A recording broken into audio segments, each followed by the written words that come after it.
शत शत आघातों को सह सहकर जीवित हिंदुस्तान हमारा, जग के मस्तक पर रोली सा शोभित हिंदुस्तान हमारा. These words of Shri Atal Bihari Vajpayee ji depicts our spirit which can overcome any crisis. नमस्कार, मेरा नाम है गौरव शर्मा और आप देख रहे हैं अलंकृत भारत. आज हम युवा भारत के एक उत्कृष्ट विचार के साथ हैं. हमारे साथ है राष्ट्रीय युवा संसद में राजस्थान एवं यहाँ के समस्त युवाओं का संसद भवन के केंद्रीय कक्ष में प्रतिनिधित्व करने वाली एवं अपने वक्तव्य से समूचे भारत का मन मोह लेने वाली एमी शर्मा.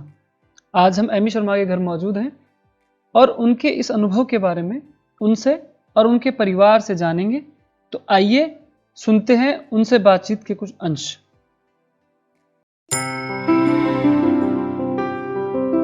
सबसे पहले तो thank you for having me. सभी दर्शकों को मेरा नमस्कार. मुझे बोलने का शौक तो शुरुआत से ही है. काफी मुझे अच्छा लगता है बोलना और ओपिनियन भी बहुत सारे हैं. तो बस वही मेरी प्रेरणा है. मैं डिबेटिंग कंपटीशन, स्पीच कंपटीशन में पार्ट लेती रहती हूँ. तो राष्ट्रीय युवा संसद अगर हो रहा है जिसमें आपको अपना ओपिनियन देने का इतना बड़ा मौका मिल रहा है तो अच्छी अपॉर्चुनिटी थी. इसलिए मुझे लगा कि मुझे आगे आके भाग लेना चाहिए. अटल बिहारी वाजपेयी जी मेरे जीवन की बहुत बड़ी प्रेरणा है क्योंकि वो जिस प्रकार के वक्ता हैं, ऑपोजिशन भी उनको शांति से बैठ के सुनती है. मैं बहुत इंस्पायर्ड रहती हूँ उनसे. तो मैंने अपने भाषण की शुरुआत उनकी 2 पंक्तियों से करी थी. देखिए, डिस्ट्रिक्ट और स्टेट लेवल तो ऑनलाइन था. डिस्ट्रिक्ट लेवल पे मेरा टॉपिक था न्यू एजुकेशन पॉलिसी. तो उसके बारे में मैंने पूरा रिसर्च किया, वो सीखने को मिला. और स्टेट लेवल पे मेरा टॉपिक था super charging youth for new India. तो अभी जो मैंने बोला वही मेरा टॉपिक था और उसी के बारे में मैंने अपने विचार प्रकट किए थे. नेशनल लेवल पे जो सीखने को मिला वो तो एक अलग ही एक्सपीरियंस था क्योंकि वहाँ पे 3 प्रतिनिधित्व आए थे सब राज्यों से, भारत के अलग अलग कोनों से आए और उनमें से एक ने अपने विचार प्रकट किए. बाकी 2 एज ऑडियंस या एज रिप्रेजेंटेटिव्स वहाँ पे थे. तो एक तो ये जो भारत की डाइवर्सिटी एक ही हॉल में देखने को मिली बहुत खूबसूरत थी. अलग अलग चीज़ें सीखने को मिली, अलग अलग कल्चर देखने को मिले. दूसरा, सेंट्रल हॉल ऑफ पार्लियामेंट में बैठना और वहाँ पे बोलना, वो बहुत अच्छा एक्सपीरियंस था. और मिलना लोगों से, जैसे कि ऑनरेबल स्पीकर ओम बिरला जी हैं, मिनिस्ट्री ऑफ यूथ अफेयर्स के मिनिस्टर किरण रिजिजू जी हैं, उनसे बात की.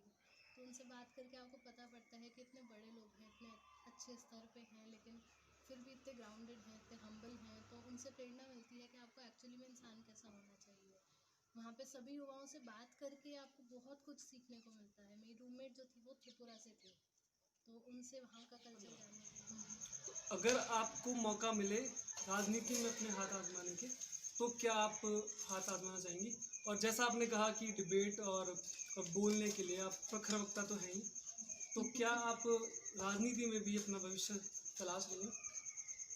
पहली बात तो प्रखर वक्ता बोलने के लिए देना है.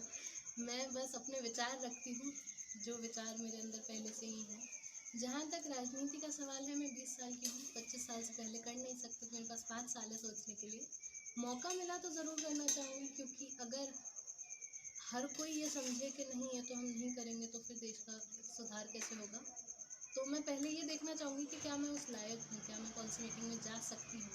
अभी मैं पहले अपनी पढ़ाई अच्छी तरीके से पूरी करके उसमें एक्सपीरियंस गेन करना चाहूँगी, फिर अगर है तो.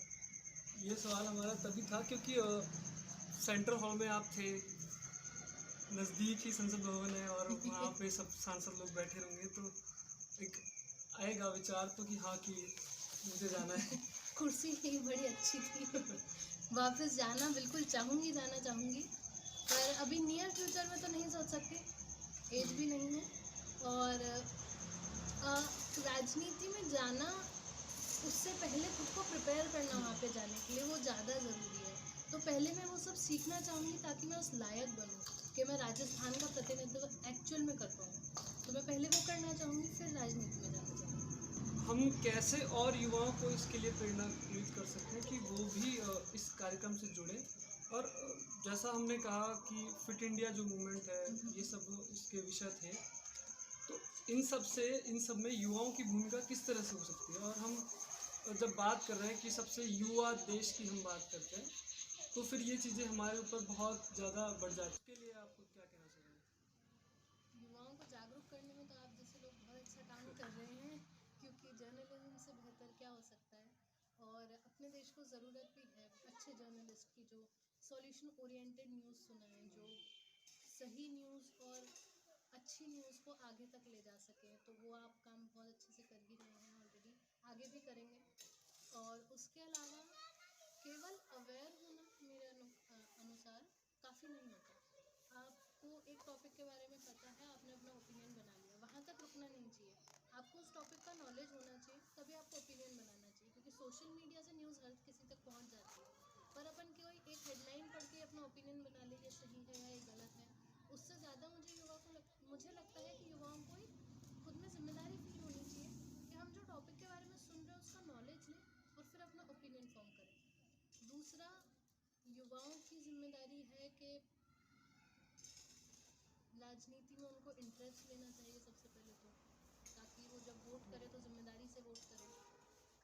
और एक पॉइंट मेरे पर्सनली काफ़ी क्लोज है कि पर्यावरण के प्रति युवाओं को बहुत कॉन्शियस होना चाहिए। क्योंकि कोरोना तो महामारी है ही, लेकिन क्लाइमेट चेंज जो है वो उससे बहुत बड़ी महामारी है, वो बहुत ज़्यादा भयानक है।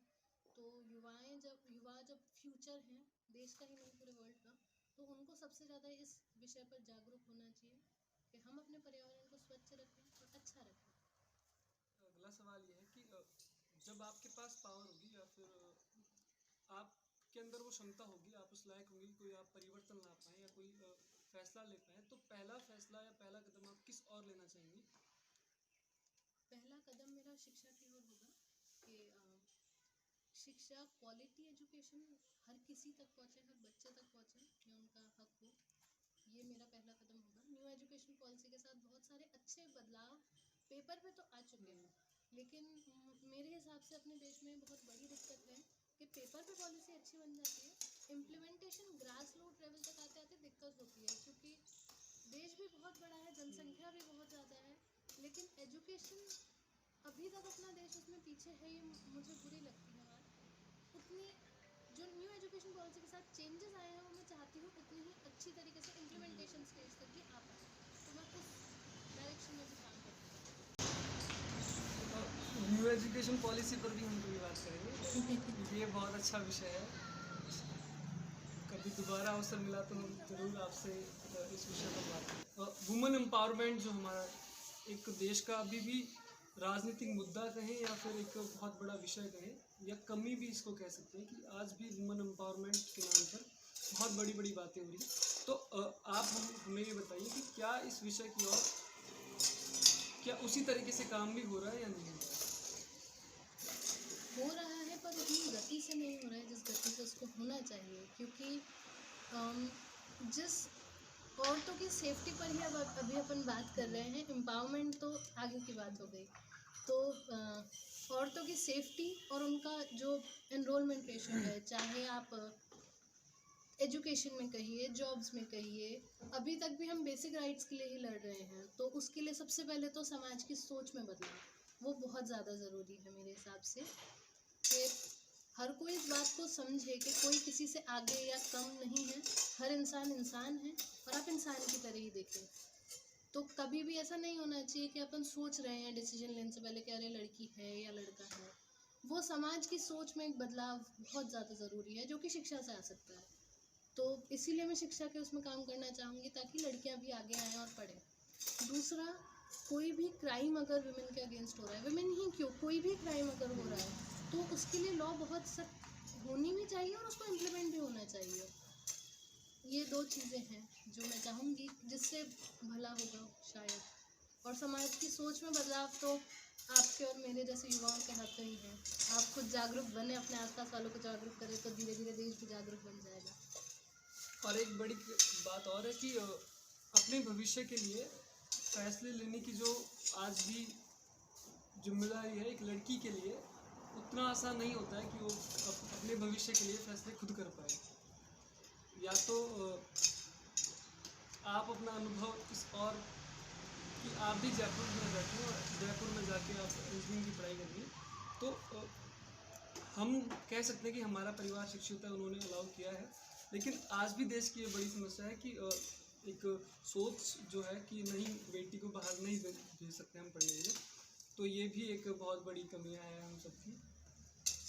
देखिए बदल तो रही हैं चीज़ें, लेकिन वही बात आती है ना कि अलाउ करना या नहीं करना। तो इसमें अलाउ करने वाली क्या बात है? जब बेटे बाहर जाके पढ़ रहे हैं तो बेटियों में क्या दिक्कत है? हमारे घर में ऐसा कुछ नहीं है। हमारे घर में मैं हूँ और मेरी बड़ी बहन है। हमको पूरी छूट ही नहीं, हमको संस्कार भी उसी हिसाब से दिए गए हैं, ना कभी कोई भेदभाव हुआ है। जब छोटी थी तो मुझे तो पता भी नहीं था कि ऐसा भेदभाव होता भी है। वो तो बड़ी हुई, बाहर निकली तो पता पड़ा। इसके लिए जागरूकता ही सबसे ज़्यादा ज़रूरी है। और केवल आप ये समझें कि बाहर जाके पढ़ने से बात हो जाएगी या कुछ, इसके लिए सबसे पहले औरतों को सशक्त होना पड़ेगा। अगर घर में माँ हैं, वो अगर खुद के फैसले खुद लेती हैं तो बच्चे वही देखते हुए बढ़ेंगे।